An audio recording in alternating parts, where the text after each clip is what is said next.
What's up with the YouTube? Got the little channel going, you feel me? Keeping an eye on things, man. Keeping an ear on things, man. I hear things, I see things, but I don't hear and see everything. And I don't speak on everything, cause it's just not my get down, man. So, but I'm staying in tune with it, seeing what's going on. Being from that lifestyle, I got to, what I mean, keep abreast of things, man. That's just how it goes, But I stay in my own lane, doing my own thing, man. This cooking stuff is what I do.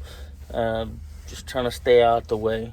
I let the youngsters do what they do now. I had my time with it, and I did my thing as a young man, and rose how I rose within it.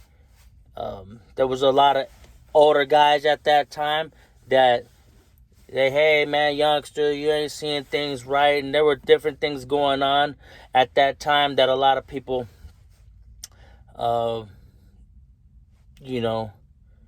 were voicing, but I just felt they weren't voicing it right to actually give somebody an actual education on what was really transpiring. Because if we look back in the historical aspect of things, we'll see exactly where things started taking their turn, the different type of ideologies that were taking place, and to where we're at now. See, if you have hindsight, you'll have insight. And when you have insight, you'll have foresight.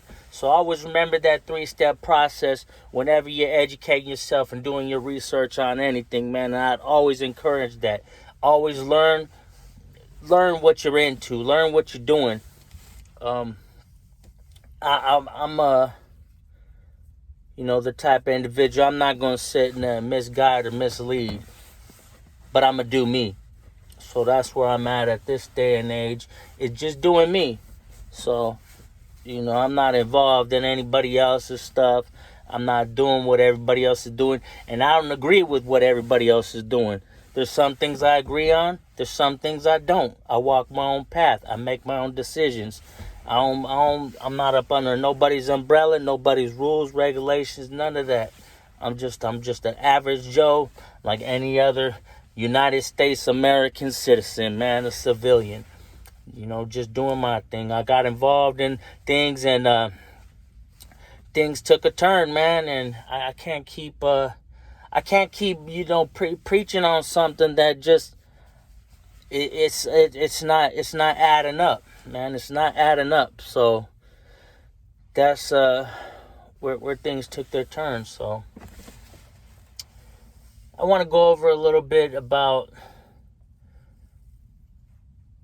coming up, because that to me is something that I feel really will help people watching this, people curious about it, people young that might want to get involved in things, and things are way different than they were before.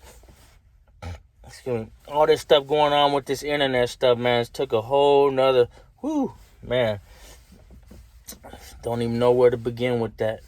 But I started out Juvenile Hall back in '89 when I was like 10 years old. And I went in there, and there were guys there that had been in the youth authority. There were guys coming in from like different areas, like North Richmond, Pittsburgh, the El Pueblo projects.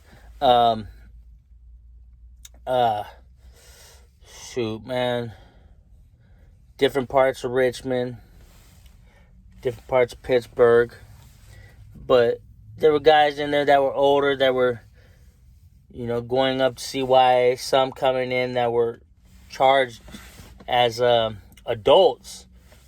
As adults going off that were going to be going to prison for the rest of their lives. And it was crazy, seeing that type of stuff. And then being as young as I was and not really understanding the consequences for my actions, but the system holding you accountable. Nobody really was there to educate me on, hey, this is what you could be facing. And you never really know how it feels. You never really know how all that time feels. So you go through it and you're like, yeah, whatever. And at the age of 10, when I when I was like, dang, okay, I felt like I was getting off like into my adulthood, like, okay, I could take care of myself. Now I go off to juvenile hall, that's my own spot. I ain't got to stress on nothing. The parents, all that stuff. Now I'm on my own. I'm finally out. So, there were things going on inside of the residential that made me feel the way that I felt.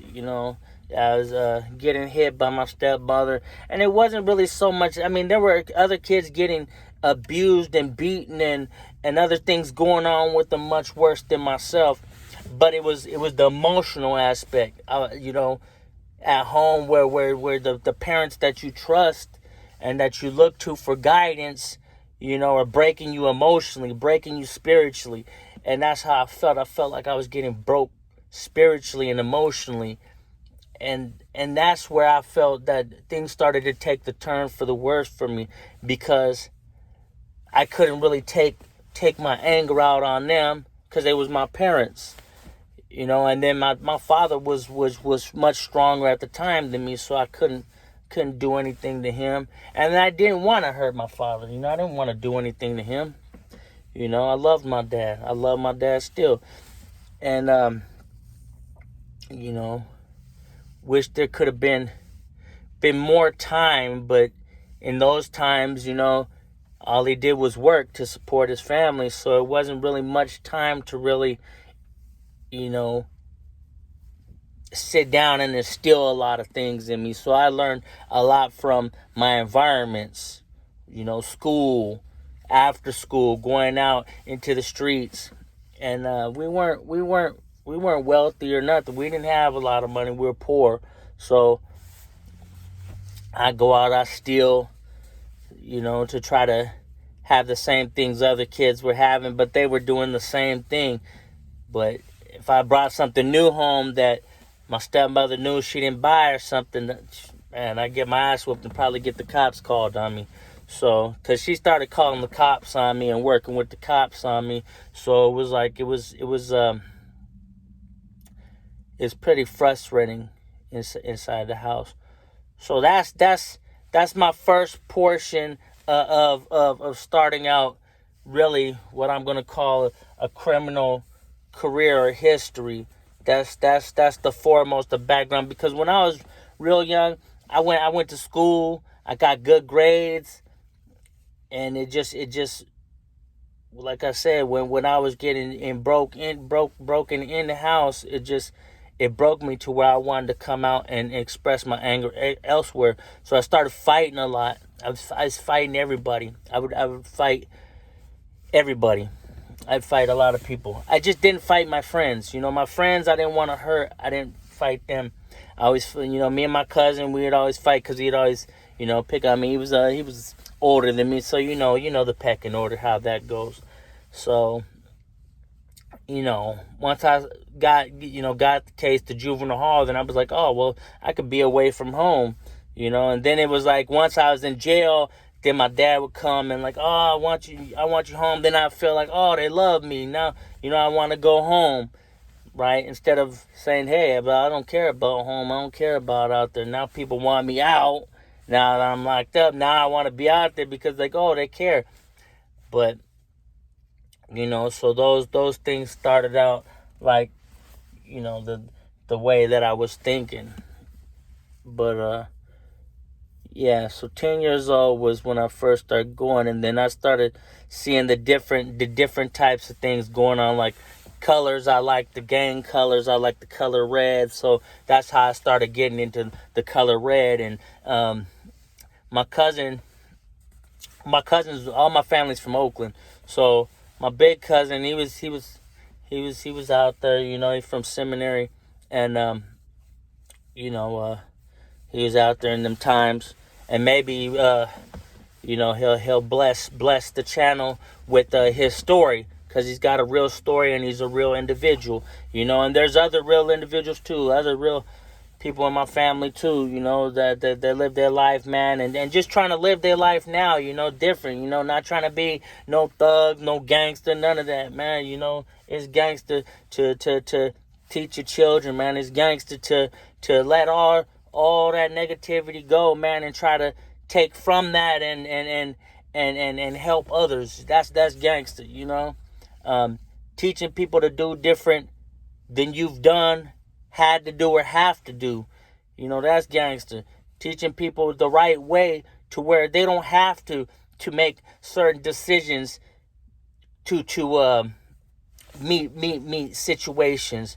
We don't have to go through that. And the individuals that do have to go through that, to know who they are, know who you are, regardless of what's going on. I've been through a lot, and I'm gonna go through, you know, a lot of it on this channel.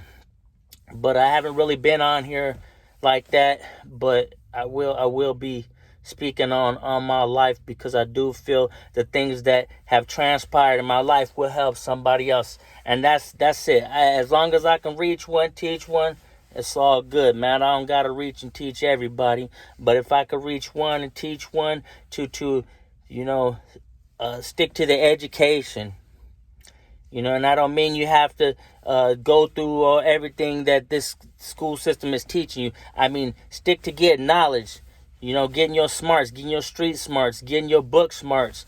You know, having that balance out, so that you know what's what, and you can get to whatever you want to in life. You can be the best you in life.